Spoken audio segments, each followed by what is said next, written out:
was told to limit the usage of this word, but B'ezrat Hashem, we will begin. The alef bet, basically.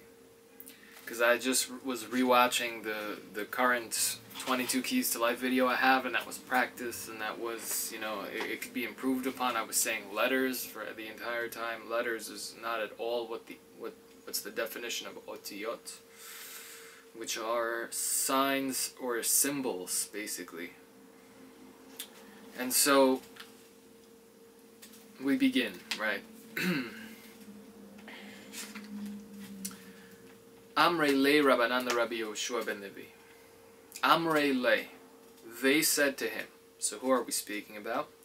Rabbanan, Rabbi Yehoshua ben Levi. The sages, specifically to the sage Rabbi Yehoshua ben, which is son of Levi. So Rabbi Yehoshua ben Levi, the son of Levi. This is what they told him. Athu dardeke ha'idna lebe midrasha. Dardak is a little kid. And a siman, a way to remember, is dardak. He dwells in the narrow parts of life. A little kid, he dwells down low, kind of. Or, you know, physically, he's smaller and lower, but he dwells lower. But dardak, also his mind is as well. That, you know, he forgot all the Torah that he learned in the womb, and now he has to relearn it. So dardak, he dwells. He's a little child. So dardeke, that yud, that little symbol yud at the end of that word makes it plural. So athu dardeke are the little kids arrived ha'idna, just now, lebe, to the beit, to the house. Bet is bait, which is a house. Lebe midrasha, to the house of midrash, of seeking out. What house of seeking out what? This is the house of seeking out Hashem, God's wisdom. The Torah, the house of seeking out God. If you have questions and you're seeking out answers, that is where you go. Lebe midrasha. And ve'amru mile, and those little kids were saying such words, de'afilu b'yemei Yehoshua ben Nun, that even since the days of Yehoshua, son of the symbol Nun, literally here, because the Nun here comes in quotations. You could look in the Vilna Daf that it comes with quotes, as if to say that he's the son of the symbol Nun, or the Ot Nun, as we'll see what that means, B'ezrat Hashem, by the Ot Nun, by the symbol Nun. That's the name of the symbol. And so, Lo ithmar kabatayim, we're not said like them. So, to sum up, these kids, the sages are now telling over to this great sage that these little children arrived just now in the Beit Midrash, in the house of seeking out Hashem, the house of studying Torah. Ve'amru mile, and we're saying such words that haven't even been heard of since the time of Yehoshua, son of Nun. Lo ithmar kavatar, just we're not said like them. Which is an amazing statement. You know. Anyway. So what were those kids saying? And they begin to relate. So they begin with the first two symbols of the alef bet. As you can see here. So alef bet, alef bina. I'm going to translate for right now what you're going to get in every translation that you look at. So alef is translated as learn. So they would say learn bina, learn understanding, right? Now, if you look in the words of Rashi, the helpful commentator from 1,000 years ago, who writes, you know, helpful notes on the page, abbreviated Rabbi Shlomo Yitzchaki. So, instead of just saying that name over, because one of the most quoted sages, because he wrote a commentary on the entire Torah, pretty much. And so he said, by the words alef bina, which we translated as learn Torah, he writes limod Torah. Limod Torah. So limod Torah, if you look in any translation, limod Torah would be learn Torah. So now we have a conflict, because alef was translated as learn, and limod was translated as learn. But as our sages teach, Rabbi Zamir Cohen Shlita and Rav Rosenzweig Shlita, who told me that the source is in the words of the Malbim, that the Malbim brings down the principle of the fact that there are no synonyms in Lashon HaKodesh. There's no such concept as a synonym. the fact that you're looking at two different words means they each have their own unique meaning. And so, the same, like with our sages teach about people, just like everyone's face is different, so too are all their thoughts and everything about them. The same way, if you're simply observing two different humans, obviously everything's different. Even identical twins, you could tell. And, you just have to get to know them, obviously. Then you start to see it even. You don't even need to, but whatever. They're not perfectly identical. And whatever, and basically the fact that you're looking at two different words means that each of those words has its own unique meaning. And so it's a tragedy to see how many of those unique words all get translated as the same thing in English. And this is part of the idea, the reality that everything is lost in translation by Hagaon Rav Moshe Shapira Zatzal. Quoting what a translation of Torah is, what a diminishment, that's a word, what a lowly level of understanding of anything is a translation of the Torah, because everything is lost as soon as you pull away from the alef bet, which are pictures. You're seeing pictures that are universally recognized by all people, as we'll now see. And this is completely lost in other languages. Simply, you're not seeing pictures anymore. You're seeing some ugly letters and scribbles, and it's backwards in English. Of course, everything's backwards in English. If we say that, our day begins at night, they're gonna say their day begins in the morning. So like, it's everything that we do, they do backwards, as Hagaon Rav Moshe Shapira Zatzal said as well. So anyway, the alef, so alef bet is alef bina, and so now we know that obviously there's a conflict. What's the difference then between alef and lamod? And so alef is the highest level of learning, and that is face to face, and that is seen in the symbol alef itself, as Hagaon Rav Zamir Kohen Shlita says, that alef is the highest level of learning, face to face. Basically, the alef, if you would imagine that, those high school chairs with the desk attached. So if I were to build a school, this is how the chair and the table would look like. These are the two chairs, and you have the table in between, and these are like two souls. The yud is also seen as like a head of a person. The main part of the person is, just like the head. And basically, these are like two heads, two souls that are sitting across from one another, face to face, learning together. And this is the difference between alef and lamod. Alef is learning together as one. Alef is the first symbol, which also has a numerical value of 1. So alef is the symbol of unity. Alef is one. Alef is learn together as one, face to face. The Torah that begins with the letter bet. That's what Rashi is saying. Lamod Torah. For bet, bina, Rashi wrote Torah. So what is the Torah? What is Binah? Binah is understanding, and Torah is the Torah. So what is the connection? What is going on here? So Aleph, as we now know this symbol, and it's universally recognized, of course. And so just simple, kids recognize it and see it and everything.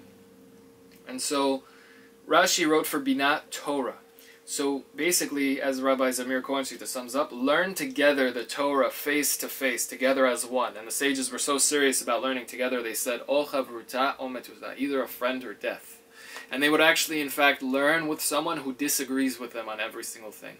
They specifically would learn with someone who disagrees with them. Unlike, myself, I would, normally, you want to surround yourself with people that you agree with, not that you constantly disagree with everything. But that's how the sages would do it, because it expands your mind, and simply the other perspective that you don't have. Just like we said, everyone's face is different. Also, so too are all their thoughts and everything. So they could see things so differently. So like these are the chavruta, Beit Hillel, Beit Shammai. Everything is always, like that. And basically the aleph is really like the flip side. There's always two sides to everything. And this is maybe the OG, the real symbol. This is the yin yang kind of symbol, that this shows that there's a balance, and that there's always two sides to everything. There's always two options. And basically, so bet is bina, as Rabbi Aryeh Kaplan Zatzal explains. Bina is from the word bein, as we say in Havdalah HaMavdil, bein kodesh lechol. Bein means between. Hashem divides between two things. And this is seen in the letter bet itself, that the bet is seen as like maybe the top splitting from the bottom, right? Like this might be like heaven and earth. And basically, bet is division. Bet is 2 numerically. It's the opposite of aleph, which is 1, unity, the perfect unity, which is male and female. And, you know, aleph is, you know, I didn't say the 3 things, but basically we touched upon it that aleph is you know, if you're looking at it as the upper yud and the lower yud, aleph could be seen, the upper yud could be seen as the teacher, and the yud below could be seen as the student.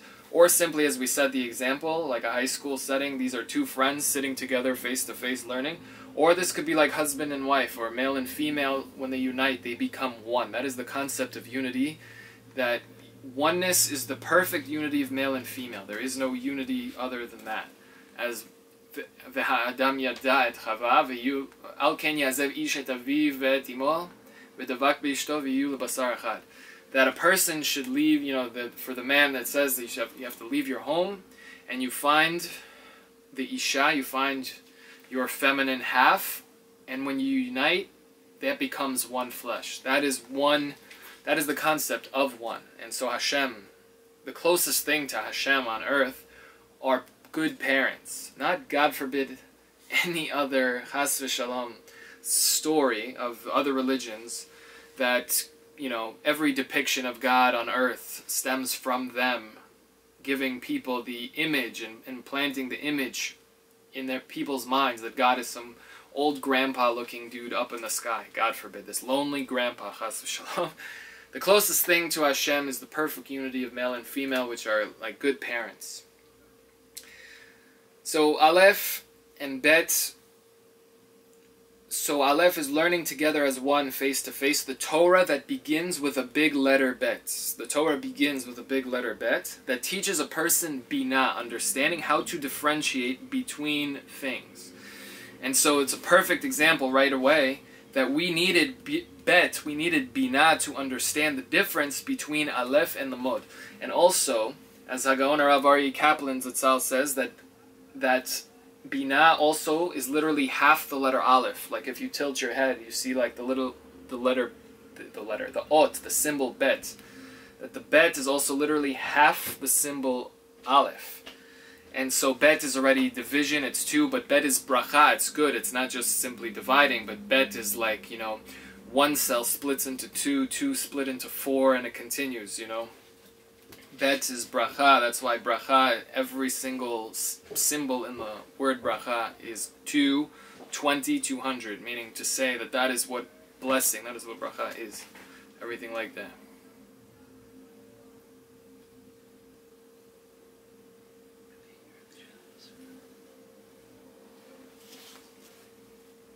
I don't know, do it. Yeah, do it.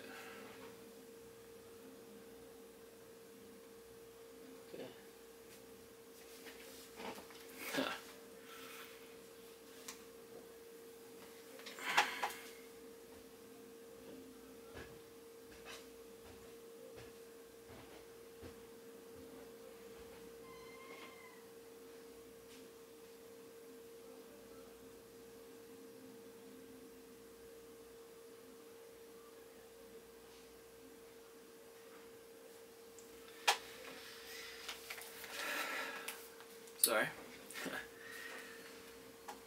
So bet literally is half the letter aleph. Bet is division, as Rabbi Aryeh Kaplan Zatzal writes in the Sefer Bahir. That was I don't, God forbid, I don't mitasek with Kabbalah and stuff. Chas v'shalom. Only what the sages quoted, like only what Rabbi Aryeh Kaplan Zatzal would bring. My family was, you know, a family of mitnagdim from the Beit Knesset of the Vilna Gaon, the mitnaged. So. Baruch Hashem, I mean. But anyway. And so as we said, Bina is the Torah that begins with the symbol bet. Bet because the Torah begins with the bet, as Rabbi Kiva asks. So many teachings emanate from this, and again, these concepts are just simply lost. That, you know, bet, the language moves from right to left. So bet, if you imagine like a little character walking in here, he hits the end, he can't go past. It's like an end bracket. the only way to go is that way. And that's why the Torah begins with a bet. That's why everything moves from right to left. So again, if our language, if the Torah moves from right to left, what is English going to do? Go from left to right, you know. If we first say the thing and then describe it, right? What is English going to do? First describe something and then say what the thing is. The big house. We say bait. Right away, you know what you're speaking about. Now, we say gadol, like a big house. If that's even the correct way to say it, because what's the difference between gadol and bait, rav, bait, gavoha, all these things.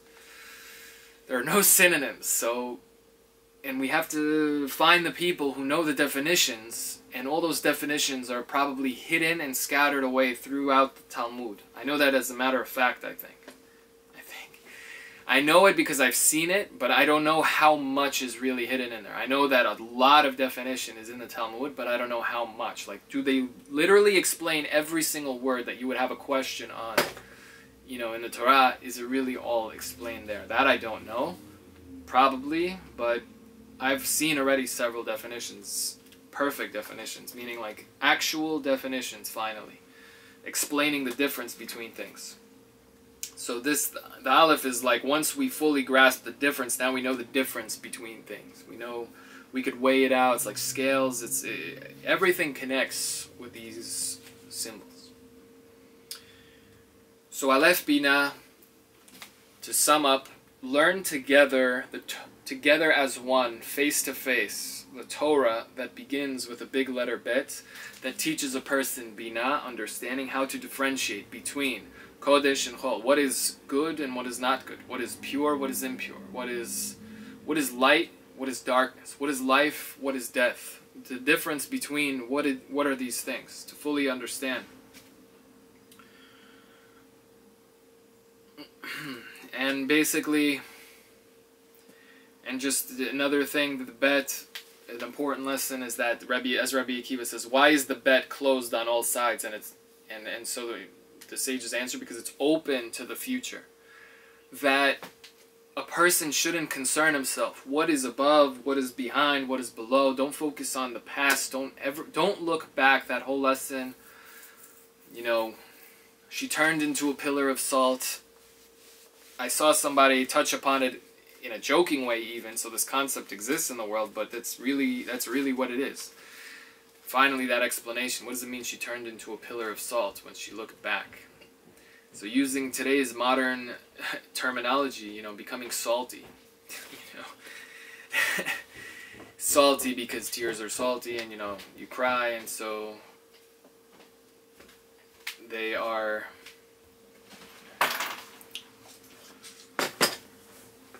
You know, so that's where the term comes from. But basically, when she looked back, she didn't just get a little salty. She turned into a pillar of salt, an immovable pillar of depression and just salt, just sadness of looking back, seeing her whole past, seeing her hometown, all her friends, everything being destroyed and everything. You know. And it's not for naught. It's not at all like what, you know, what Christianity teaches, that God just, you know, just pissed off again, this pissed off grandpa up in the sky who's going to send down lightning beams and zap people, and apparently created people to just want to send them to hell. Chas v'shalom. Again, what Christianity teaches, this absolute darkness and filth, this destroys God's name on earth. Chas v'shalom. Because they associate themselves with God and then teach these disgusting lies in God's name, as if to say that God is this person figure, that you can actually just draw God. You can draw God's face, and he's this lonely grandpa who had to impregnate a married woman, which is adultery. And then he's going to tell Abraham, don't slaughter your son, this is a disgusting abomination. And the whole reason for the Akedah is to teach the world that this is not at all desirable. It's appalling, disgusting to sacrifice, because people literally used to sacrifice their kids to all these, whatever, these powers. Back then, powers actually had an effect. I mean, the concept of black magic is real. That's what's so amazing. The line between fantasy and reality. Where do these fantasy ideas come from? These concepts and these notions. The idea of lasers, the idea of superpowers, the idea of teleportation, the idea of everything. is freaking taken straight from the pages that the sages transmit. All the information is there and has been there, and it's all plagiarized, it's all not credited, and in the end people will finally give credit where credit is due. That Hashem is the most brilliant artist, designer, creator, generator, sustainer of all reality every single second. The designer and creator and generator of this entire video game. And you are the hero in your own video game. The Torah is the guide. The alphabet are the keys, the 22 keys that unlock everything. And so obviously, you start Pokemon, you start everything. Right away, they give the main character the tools he needs to begin to play the game. Otherwise, you can't even play the game. So first, Ash selects his Pokemon. Then, we're in Zelda. Link gets a sword. Now you could go into the parts of the game and play it. The whole point is that we are the heroes, and we need to get the keys to unlock the guide, and we want to learn Torah face to face with the text in its true form. The alphabet in its true picture form, as we're seeing these symbols that are each guides and everything. And Bezrat Hashem, during this time, what good does come out of learning that Rabbi Akiva's students died during this time? Chas v'shalom. What a dark thing to. Why would we recall anything depressing and sad like that? The whole point is that to tell us that there is a lack in the world, that Rabbi Akiva was a master of the alphabet, and we lost this army of sages who are masters of the alphabet, and basically meaning we have to bring them back. We have to bring back or recreate an army of the alphabet, of these groups of sages who know and master these symbols and teach them over to all people that are universally recognized, and these symbols will help them in every facet of their life become happy, safe, protected. Know finally, the truth is what you see with your eyes. Seeing is not believing is one of the stupidest quotes that anyone could ever say. Seeing is knowing. When you hold your hand in front of your face, you don't believe your hand is in front of your face, you know. And so when you see the symbols, you know, and you know that Hashem is amazing and good, and not at all the monster god of Christianity and Islam and radical Islam and whatever they teach. Chas v'shalom. So come back. All the feelings that people feel for God, for the spiritual, for they've experienced something, all of that is real. But what's fake and depressing and disgusting is this block that these religions have then tried to draw your attention to them, to make them relevant and necessary, to teach that, if you don't believe in this, you're going to hell. And then all of a sudden, oh my gosh, I better believe in that because now I'm scared. I don't know, what if, you don't know, so what if, you just still believe, but what does it do? You can never be too, whatever it is, never be too sure. The whole point is that now, once you see the symbols, you know that Hashem is amazing and good, and not at all the monster god of Christianity and radical Islam. Hashem on earth. What does that mean, Hashem on earth? The closest thing that we could relate to Hashem on earth is good parents, and also what Hashem on earth is simply the Torah. When Hashem says, I'm with you, the Targum explicitly is, my word is with you. My words are with you. Memri b'sa'adach. My word is a help to you. Sa'adach, samech ayin, somech, semoch aniyim. My word is a support to you and a help to you. Hashem on earth is the Torah in its true form. The alphabet in their true forms, exactly as they appear on an authentic scroll, with their explanation, of course, that the whole Torah Sheba'al Peh, sane people who see the Torah Shebechtav, only pray to God all day that there exists an explanation, that there exists the answers finally, because as you're learning there's so many questions, and you wish and you pray that there are answers. Thank God we have all the answers, and that is the Torah Sheba'al Peh. The explanation of everything and the reason that everything even exists in the first place. The Torah Sheba'al Peh precedes the Torah Shebechtav, confirmed it with my rabbi, Hagon Harav Arikan, one of my rabbeim, that basically the Torah Sheba'al Peh precedes the Torah Shebechtav, because before Moshe could even write, these are the two Torahs that we have. Torah Sheba'al Peh is the mouth. the Torah that's spoken Torah, and Torah shebichtav is the scribed, written Torah. And so the spoken Torah precedes the scribed, written Torah, because before Moshe could even begin to scribe the alef bet, to begin to scribe anything, Hashem had to tell him over Masechet Sofrim, as Rab Moshe Shapir Zatzal brings this whole Masechet, all the rules of writing a Sefer Torah scroll. Hashem had to tell Moshe all of these rules in writing a Sefer Torah scroll before Moshe could even put one drop of ink on what? On what? Should it be ink even? Should it be blood? Chas v'shalom. It could. What should it be? What's a kosher? What is it? Kasher. What's pronounced in the world as kosher is really the word kasher. Kasher is the Aramaic for yashar. Kashar, yashar, whatever. Kasher means what is yashar, what is straight in the eyes of Hashem. That is what that means. So it's butchered, it said kosher, it's kasher. But whatever, who cares, right? Now, chas v'shalom. People really do care, but it's made to seem as more of a joke in the world. But basically,